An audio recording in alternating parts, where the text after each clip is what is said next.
Hey, what's going on? You know who it is. It is Bruce Jordan of Michael Jordan Hotels. Listen, today we're going to be talking about reading hotel reviews versus reality. A lot of times you read these reviews, you see the review score, you see a couple of bad reviews, and you don't know how to read between the lines, and you can be passing up a good hotel at a good price. I'm going to go ahead and take care of that for you and show you what to look for. Let's get it. It was prophesied that another Jordan will be born who will be greater than Michael Jordan, but he won't be the MJ of basketball. He will be the MJ of hotels.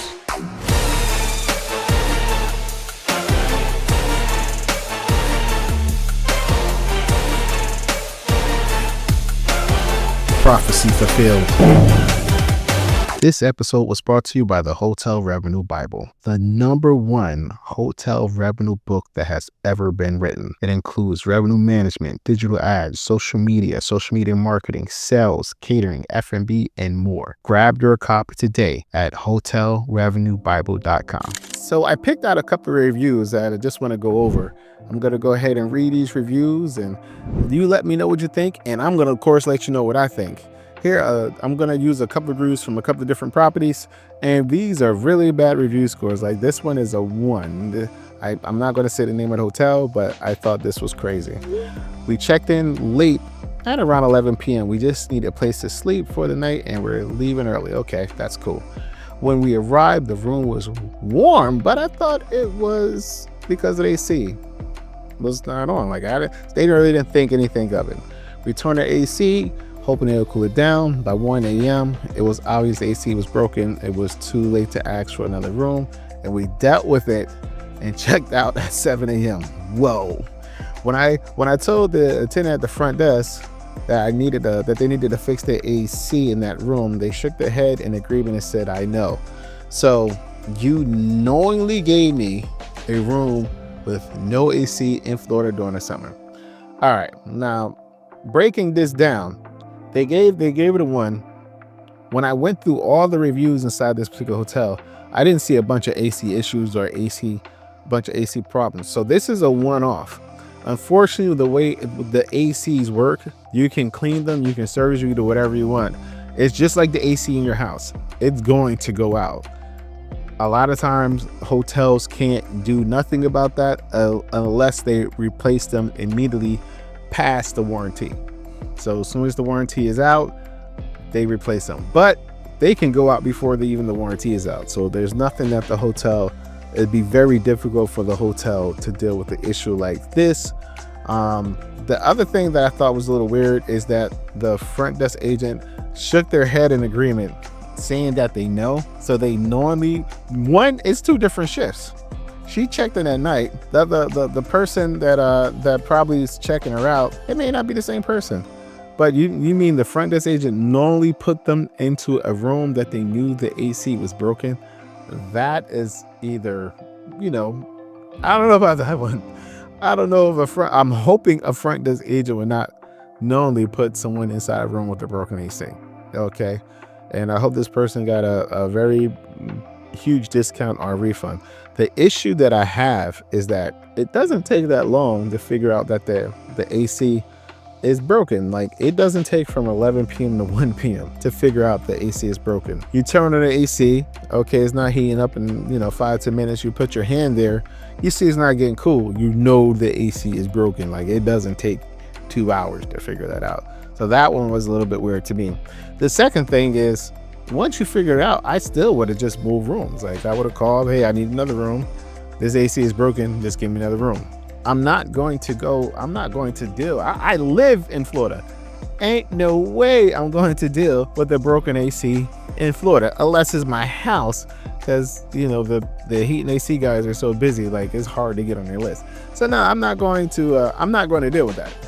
So you could half of that. It was probably 50-50. It was probably half of it was their fault for waiting that long to figure out the AC was broken. The other half is the hotel's fault, because if I had to guess, they didn't do a check-in call to make sure that room was okay, or even do a check-in text, "Hey, is the room is okay?" Because if they did, this person would have said, "No, it's not." So this one's 50-50. but I think this is a one-off incident. I don't think this is the normal for this particular hotel. So this is review number 1. Now let's move on to review number 2. The room was clean, bed comfortable.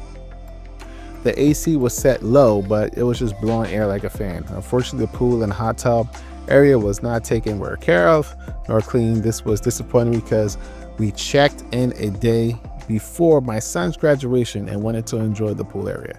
But it was so dirty, it was too dirty, and appeared not to be tended to for quite some time. Location close to college and arena, which was good. They never said the room was dirty. They said the AC was set low, but just blowed air like a fan. They didn't say anything about them checking the temperature or anything like that. This is Florida. ACs go out all the time. They don't last long here. Same thing with car batteries. Car batteries don't last so long either.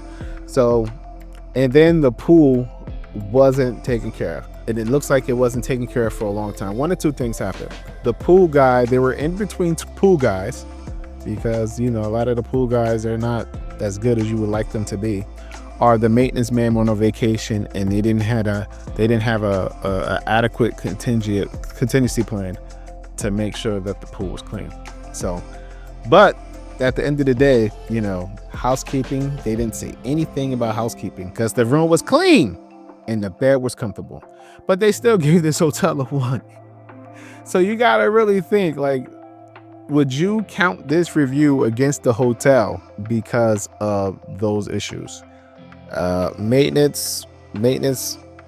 Leave me some anyone does maintenance, leave me some comments below on the AC checks that you do when you're PMing a room, or your policies and procedures to report an AC being broken, because you got to remember, housekeeping clean those rooms too. And it's hot here. It's hot down here. All these hotels are from Florida. So the first person that's going to notice an AC broken is usually housekeeping. Like it's hot in there while they're trying to do their job. So they usually report that an issue, but sometimes it falls through the cracks. So I get it. This is going to be review number 3. This one's kind of long, so I'm just gonna go ahead and run right through it. First thing that was greeted upon arrival, it wasn't a warm smile or a welcome, but rather intense smell of fish and sauce lingering through the hotel. When we mentioned this to the front desk, we were met with a genuine surprise. Apparently, they found the scent to be quite lovely. Taste and smell is subjective, of course. Now, they admit taste and smell is subjective. I don't understand, because they didn't taste anything, but they smelled something. So I get it. It was probably just a fragrance that they were using in the hotel. But this wasn't quite our idea of ambiance. Late at night, we got hungry. We headed downstairs. Since it was late, we checked out to see the snacks being sold at the front desk. Unfortunately, the expiration date read February 2025, which was a bit too far in the future for our appetite to feel comfortable. The expiration dates on these machines, a lot of them, they're not owned by the hotel or serviced by the hotel. It's usually a third party. So they give the hotel 10, 15, 20, 30% of whatever they sell. So if I had to guess, this wasn't the hotel didn't own the vending machine. We politely passed. Then came the grand finale, a loud alarm at 6 a.m. that woke up the entire hotel. An alarm at 6 a.m. that woke up the entire hotel. This was probably the fire alarm, if I had to guess, because it woke up the entire hotel. The fire alarms are extremely sensitive, especially the ones at hotels, because they're designed to save your life and everyone's life. It does happen. It's happened to most of us in our career. And then on top of that, some states have their laws where you cannot silence the alarm. The fire department has to come in and turn off the alarm. So that is never a good situation if you're in one of those states. We asked about it. The answer was something like, "Who wouldn't want to wake up early?" That was not a good comment to make.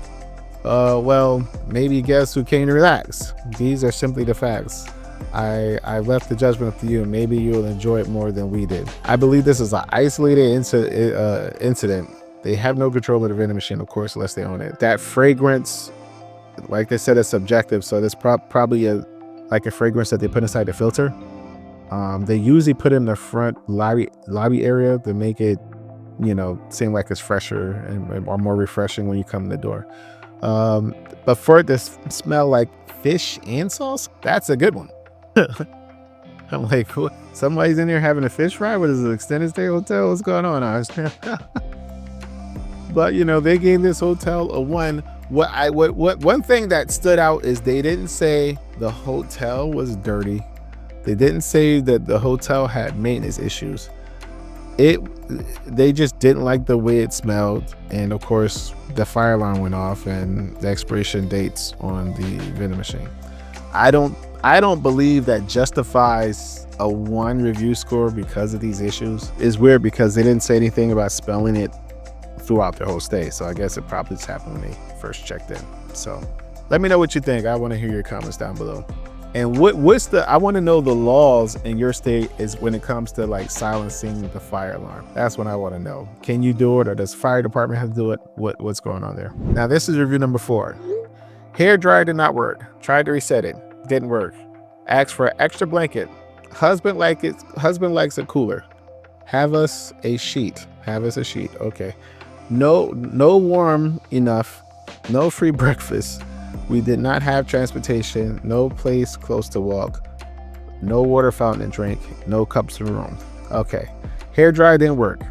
That's simple. Call the front desk and need the hair dryer. And it was probably the GFI. They probably just needed to hit the reset button. That didn't work either. That's fine. If it was the plug, they could have just plugged it in someplace else. Or ask for another hair dryer. Ask for an extra blanket because her husband likes a cooler. There is nothing a hotel can do to bring up your husband's temperature. All right. I guess they said they have us a sheet. They give us a sheet instead of a blanket. It wasn't warm enough. No free breakfast. Not all hotels have free breakfast. You need to look at the description to see if it's free breakfast or not. It's right in the description. They didn't have transportation. Not all hotels have transportation. That's just the way it is. Some do, some don't. No place close to walk. What you need to do is take a look at the things to do. All right. You can call it Uber. There's nothing like the hotel can't call a bunch of restaurants or a bunch of contractors and say, you need to build stuff around here for me so my guests can walk. I'll have someplace closer to walk. It'd be great if they can do it, but that's not the case. No water fountain. A lot of hotels are getting rid of water fountains due to COVID. So you're going to see that at a lot of hotels now. And no cups in the room. This is operational issue. They definitely should have had cups in the room. This is either on the housekeeper or the housekeeping supervisor. So do I think this one deserved a 1 out of 5? No.